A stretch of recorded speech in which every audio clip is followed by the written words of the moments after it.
अल्हम्दुलिल्लाहि रब्बिल आलमीन अस्सलातु वस्सलामु अला अशरफिल अंबिया वल मुरसलीन अम्मा बाद। मैं डॉक्टर अब्दुल अजीज़ एक डॉक्टर होने के नाते, डॉक्टर सभी जानते हैं और बाकी आम आदमी भी जानता है कि हमारा इंसानी जिस्म किस हद तक पेचीदा इसकी बनावट है और फिर इसके जैसे ये काम करता है, काम करने का तरीका भी बाकी जानवरों के मुकाबले में बेहद ही पेचीदा है। इसी ताल्लुक़ से एक कुरान की आयत नज़रों से गुज़री और जब उस पर एक मेडिकल एक्सपर्ट होने के नाते थोड़ा सा उस पर गौर व फिक्र किया तो पता चला कि अल्लाह सुब्हानहू व तआला ने कैसे इशारों में ही अपनी कुदरत कामिला का इजहार किया है। इसी की मिसाल मैं आपके सामने आज रखूँगा। ये आयत है, हम सब लोग पढ़ते हैं, लेकिन शायद अक्सर इस पे गौर व फिक्र जिस तरह करना चाहिए वैसे नहीं करते हैं। ये सूरह फुस्सिलत की आयत नंबर 54। इसमें अल्लाह सुब्हानहू व तआला फरमाते हैं,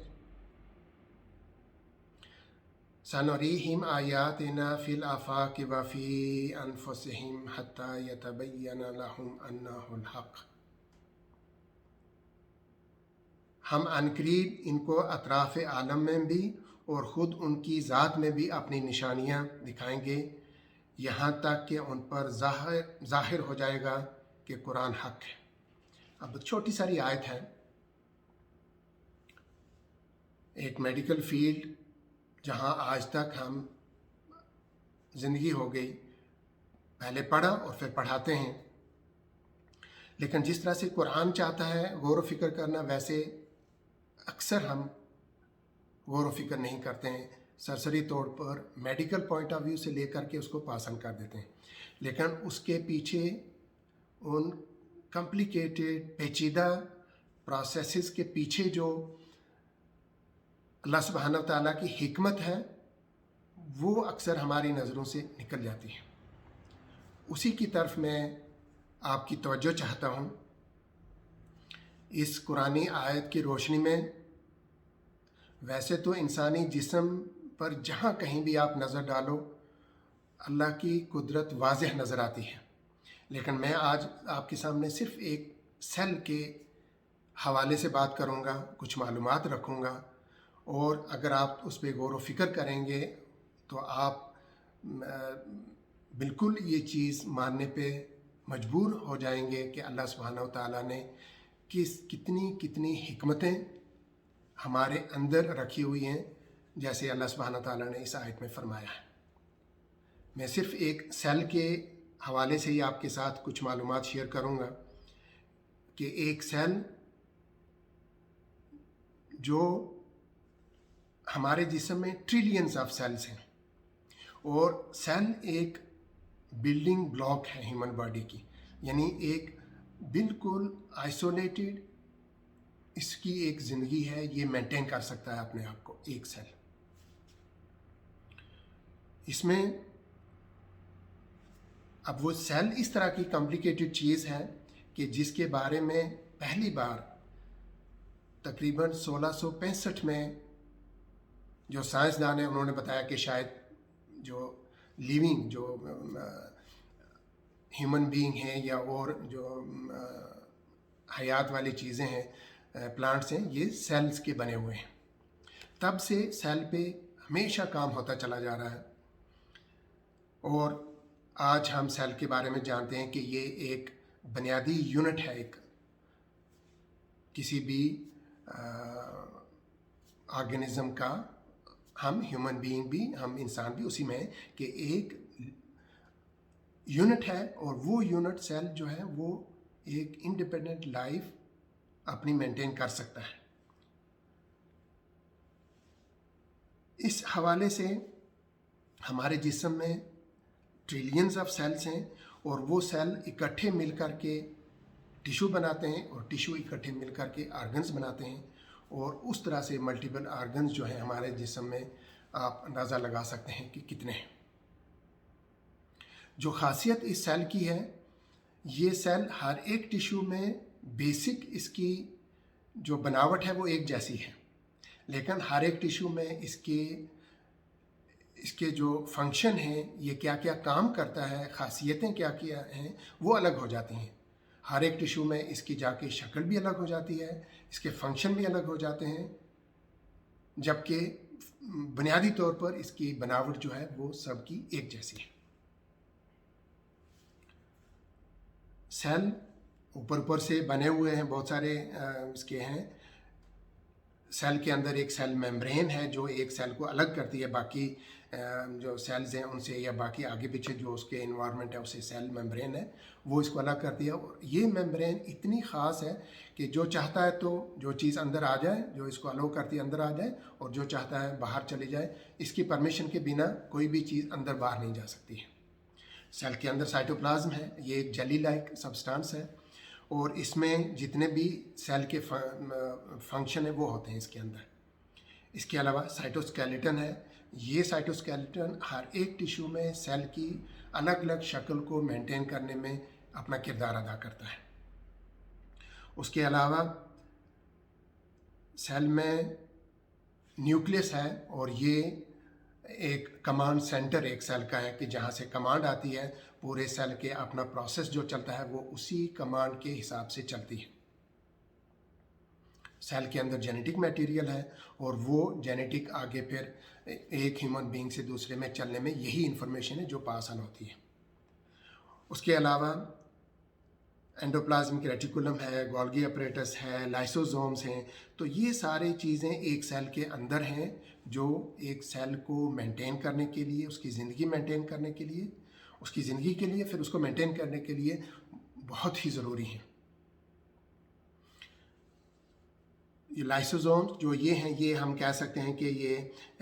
रिसाइकलिंग सेंटर है सेल का, कि जहाँ बैक्टीरिया और वायरस जो सेल के अंदर आ जाता है उसको ये ख़त्म कर देते हैं, मार डालते हैं। उसके अलावा बाकी भी जो सेल नॉर्मल फंक्शन नहीं करता है, बेकार हो जाता है, उसको भी ये डिस्ट्रॉय करके सेल मेम्ब्रेन से बाहर निकाल देते हैं। उसके अलावा माइटोकॉन्ड्रिया है, ये सेल के अंदर पूरा, इसको हमें एज ए पावर हाउस कह सकते हैं, कि जो हम ग़िज़ा खाते हैं उससे एनर्जी जो जाती है उसको, उस एनर्जी को कन्वर्ट करते हैं, तब्दील करते हैं इस तरह की एनर्जी कि जो सेल इस्तेमाल कर सके। इसके अलावा न्यूक्लियस की अपनी, जैसे न्यूक्लियर मैंने पहले कहा कि कमांड सेंटर है, इसकी अपनी एक मेम्ब्रेन है, न्यूक्लियर एनवेलप जिसको बोलते हैं, और वो न्यूक्लियस को बाकी सेल के साइटोप्लाज्म और बाकी चीज़ों से अलग रखता है। और सेल के अंदर डीएनए और आरएनए है, और ये इंसान की जेनेटिक मालूमात जो हैं उनको रखने के लिए और उनको आगे अगली जनरेशन में पहुंचाने के लिए भी इन्हीं का ही किरदार है। इन्हीं की वजह से हम देखते हैं कि आदमी अलग अलग शक्ल सूरत और उनकी सोच, हर एक चीज़ अलग अलग यूनिक है, और इसमें भी अल्लाह सुब्हानहू तआला की एक निशानी है कि किस तरह से लाखों करोड़ों इंसान में भी आपको दो आदमी बिल्कुल एक जैसे नहीं मिलेंगे, सवाई वो ट्विंस के जो उनकी मैं बात नहीं कर रहा हूँ, वो भी जिसको हम मोनोजाइगोटिक ट्विंस हैं, वो लगभग जेनेटिकली और इस तरह से सारे बहुत हद तक एक जैसे होते हैं, अदरवाइज़ नहीं होते हैं लोग ऐसे। अब सेल की लगभग 1665 में ये डिस्क्राइब हुआ, उसके बाद लगातार इस पे काम होता चला जा रहा है, लेकिन जो ज़्यादातर इस पे काम हुआ है वो 1930 में इलेक्ट्रॉन माइक्रोस्कोपी जब इन्वेंट हुई, इसके बाद सेल की ज़्यादा डिटेल जो है, तफसीलाती सेल के चीज़ें हैं, वो ज़्यादा आसानी से स्टडी हुई हैं। और इलेक्ट्रॉन माइक्रोस्कोपी से लगभग 5000 गुना उस सेल को बड़ा करके ये दिखाता है, तो फिर आसानी से साइंसदान इसको स्टडी कर सकते हैं। इसके अलावा सेल की ही स्टडी के लिए बहुत सारी चीज़ें आई जो रिसेंटली हैं, इम्यूनोहिस्टोकेमिस्ट्री है, उसके बाद इन सिटू हाइब्रिडाइजेशन है, बहुत लेटेस्ट ये आया है, तो इससे भी सेल की क्वालिटी, फंक्शन और इन पे बहुत ज़्यादा मालूमात और तफसील से इनकी वजह से पता चली है। जो लास्ट में जो चीज़ अब लेटेस्ट जो आखिर में आई है, ये ह्यूमन सेल एटलस है। अब ये ह्यूमन सेल एटलस साइंसदानों की कोशिश है कि एक ह्यूमन बॉडी में, इंसानी जिस्म में जितने भी सेल हैं उनकी तफसील के साथ स्टडी की जाए और एक डाटा उनका बनाया जाए। उसके अलावा ह्यूमन जीनोम प्रोजेक्ट है जो ह्यूमन डीएनए और आगे आरएनए और जितने भी जेनेटिक इंफॉर्मेशन की चीज़ें हैं वो स्टडी करने के लिए हैं। और इनके बाद पता चलेगा कि बीमारी में कैसे ये सेल और कौन कौन से अंदर इनके प्रोसेस हैं जो बीमारी करते हैं, और उन बीमारियों का इलाज भी फिर उसी हिसाब से पता चलेगा कि कैसे चल सकता है। और वो आम तौर पर जो आज तक हमारे पास इलाज है उनसे उम्मीद है कि ज़्यादा मौसर होंगे। वो सेल का, इसके अलावा सेल एक तो अपनी लाइफ मेंटेन करता है और उसके बाद इसकी डिवीज़न भी होती हैं कि सेल, उसकी डिवीज़न जो है सेल की वो दो किस्म की हैं, माइटोसिस एंड मियोसिस। तो माइटोसिस से 2 से 4, 4 से 8 ऐसे सेल बन जाते हैं, और मियोसिस खासकर ये सेक्स जो मेल या फीमेल बनते हैं उनके लिए ये सेल हैं, इनकी डिवीज़न होती है। और ये जेनेटिक इंफॉर्मेशन एग्जैक्ट जिस तरह की चाहें ये जेनेटिक इंफॉर्मेशन अपने अगली जनरेशन को पास ऑन करते हैं। और इस डिवीज़न में, इस प्रोसेस में, इस तरीके में अगर कोई गलती हो जाती है तो ये उसको भी बाहर निकाल देते हैं। अब यहाँ ये जेनेटिक इंफॉर्मेशन जो पास ऑन होती है ये इतनी एग्जैक्ट और इतना इसका जो यानी उसका अंदाज़ा इतना बेहद बारीक बीनी से मुकर्रर किया हुआ है कि अगर एक अमाइनो एसिड भी इधर से उधर हो जाए या एक मिस हो जाए तो बहुत ज़्यादा प्रॉब्लम होती हैं, बहुत ज़्यादा वो नॉर्मल प्रोसेस बिल्कुल लगभग ख़त्म हो जाता है और बहुत सारी बीमारियां हो जाती हैं। उनकी तफसील में जाने का वक्त नहीं है, लेकिन कहने का जो है मैं आपसे कि ये इतना पेचीदा और कॉम्प्लिकेटेड प्रोसेस है कि अगर एक अमाइनो एसिड भी अपनी नॉर्मल पोजीशन से इधर से उधर हो जाए या एक अमाइनो एसिड मिस हो जाए या एक ज़्यादा हो जाए तो नॉर्मल जो प्रोसेस ज़िंदगी का है वो दरहम बरहम हो जाए। इस तरह से हमने देखा कि इंसान का सेल जो एक बुनियादी यूनिट है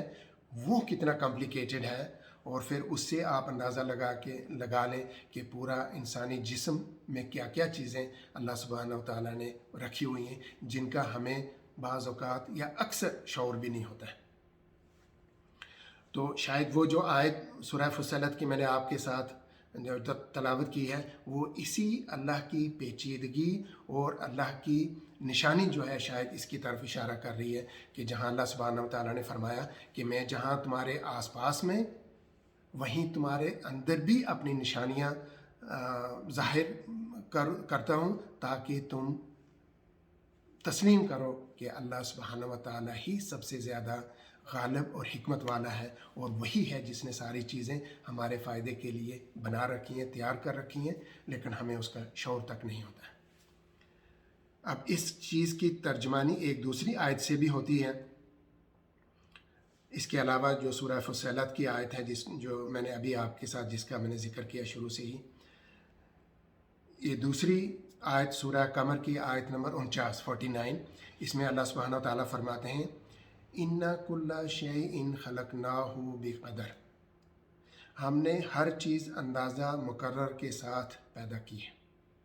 अब आप एक सेल की जो मैंने मालूमात आपके सामने रखी, आप उससे अंदाज़ा लगा लें कि कितनी ज़बरदस्त इसमें एक अंदाज़ा जो एक फ़िक्स है कि वो थोड़ा सा भी आगे पीछे हो जाए तो पूरा सिस्टम प्रोसेस ख़त्म हो जाता है। इसी तरह की फेमस आयत है सूरह रहमान की, जो सूरह रहमान में बहुत बार, तकरीबन शायद कई बार लास्ट में तो हर एक आयत के बाद ये आयत आई है, लगभग मुझे एग्जैक्ट याद नहीं लेकिन 40 या इस तरह से भी ऊपर 40 या 42 बार सूरह रहमान में ये आयत रिपीट हुई है, और वो है फ़बिअय्यि आलाइ रब्बिकुमा तुकज़्ज़िबान, तो ए जिन्नो इंस तुम दोनों अपने रब की कौन कौन सी नियामत को जुटलाओगे। एक सेल की मालूमात जो मैंने आपके सामने रखी, उससे ये बिल्कुल वाज़ेह हो जाता है कि अल्लाह सुब्हानहू व तआला ने हमारे अंदर क्या क्या चीज़ें रखी हुई हैं जिनका हमें शऊर तक नहीं होता है। और अगर हम थोड़ा सा भी उन पर गौर व फिक्र करें तो अल्लाह सुब्हानहू व तआला की कौन कौन सी जो चीज़ें हमारे अंदर रखी हैं हमें उनका एहसास होगा। और जब हमें इल्म ही नहीं होगा, गौर फिक्र ही नहीं करेंगे, तो दूसरी साइड से जैसे मैंने पहले जिक्र किया कि एक मेडिकल प्रोफेशन होने के नाते हम ज़िंदगी भर पढ़ा फिर पढ़ाया है, लेकिन जिस तरह से शायद कुरान चाहता है हमने उस पर गौर व फिक्र नहीं की।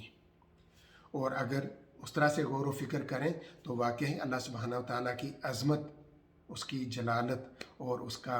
जो अंदाज़ा मुकर्रर है इंसान के लिए, वो उसका थोड़ा सारा एहसास चल सकता है सिर्फ़ एक सेल को स्टडी करने से ही।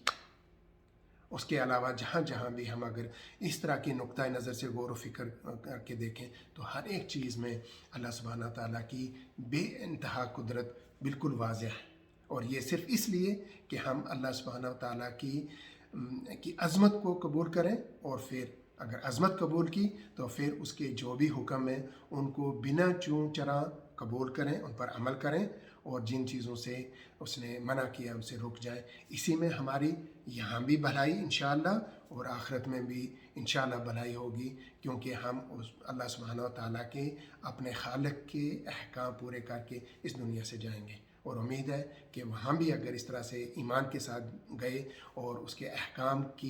को बजा ला करके पहुँचे तो उम्मीद है उसकी रहमत हमारे शामिल हाल रहेगी, और इंशाअल्लाह हम वहाँ भी कामयाब हो करके जन्नत में जाएंगे। और जिसको जन्नत मिल गई इससे बढ़कर उसके लिए और कोई कामयाबी नहीं है। मुझे उम्मीद है हम सब के लिए ये मालूमात फ़ायदेमंद होंगी, और अल्लाह सुब्हानहू व तआला की निशानियों को समझने, गौर व फिक्र करने और उन पर अमल करने में ये मालूमात हमें फ़ायदेमंद साबित होंगी। अस्सलामु अलैकुम व रहमतुल्लाहि व बरकातुहू।